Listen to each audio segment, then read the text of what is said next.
Ni Dr. Heri Wabenga ambaye tena nakuja hapa kwa kutia moyo. Najua kwamba una maswali mengi. Ulikuwa na project nyingi ambazo ungizitimiza katika mwaka ambao tuko naendea kumaliza.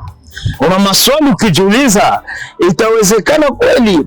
Miezi 11 imeshapita, nilishindwa kutekeleza jambo hili. Unabaki mwezi moja, inawezekana nikatekeleze? Acha nikwambia kwamba inawezekana. Kuna nguvu ambazo zisizokuwa zetu zinazofanya mambo. Hizo nguvu zimeitwa neema, na kupitia nguvu hizo, jambo ambalo lilishindikana siku nyingi, kwa dakika tu ama kwa siku moja inakuwa inawezekana. Ndio maana uko mwaliko wangu kwa tarehe 9 ya mwezi hii ambao tuko ndani, kwa online Tuishi Neno Ministry, tutakuwa na mafunzo na mafundisho ya tema ambayo imeongea neema experience ama matokeo ya neema. Karibu na Mungu akubariki.